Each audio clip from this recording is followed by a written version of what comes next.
I thank the gentleman for yielding. And Mr. Speaker, once again, the bill we've been considering today is puzzling for Republicans, as it probably is for a large number of my Democratic friends as well. On the one hand, the far left seeks to blame so much of what is bad in the world on large public companies.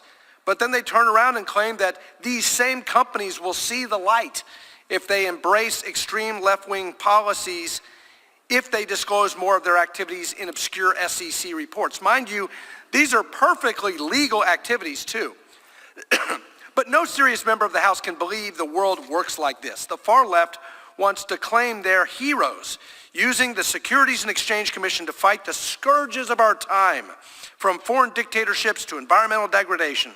But in reality, they're weaponizing financial regulation, and their support for this bill comes in the form of empty political rhetoric masquerading as sound corporate governance. Make no mistake, Mr. Speaker, this bill is about politicizing securities regulation. Far from this fantasy land live the majority of House members who understand that there are actual urgent problems we can solve only if we work together to address them. Perhaps the gravest of these problems is represented by the goals of the Chinese Communist Party, which is perpetrating the great crime of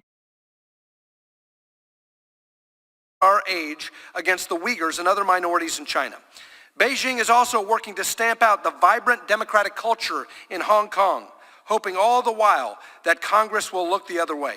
If we are truly concerned by public companies who may be working with bad actors, particularly bad actors responsible for China's worst human rights abuses, then bearing their name on the SEC's website will achieve absolutely nothing. We need to ensure that they're referred to the Treasury Department so that we can impose sanctions. And that's what my motion to recommit will do.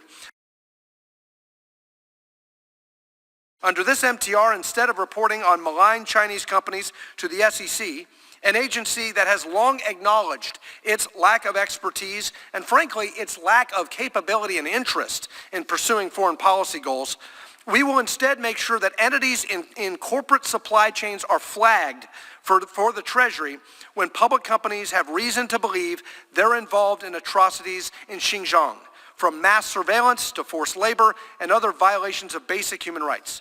Companies will also be able to sound the alarm on entities complicit in China's assault on Hong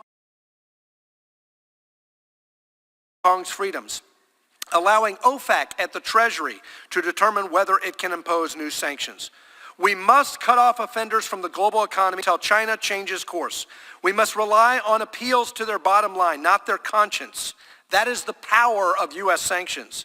Mr. Speaker, if we adopt the motion to recommit, we will instruct the Committee on Financial Services to consider my amendment to H.R. 1187. My amendment doesn't pretend we can fight genocide and authoritarianism and mass detentions and mass surveillance and other human rights violations with meaningless rhetoric on corporate transparency, none of which keeps China's leaders up at night. There are over 1 million Uyghurs detained in China and over 100 facilities covering millions of square feet suspected as sites of forced labor. It is an insult to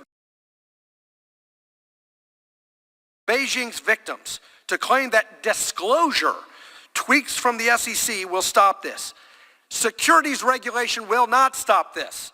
Mr. Speaker, we can either pass half measures that we know won't work and then wring our hands later when the problem remains unresolved, or we can articulate what we want to target and take real action. The former is beneath the dignity of this House.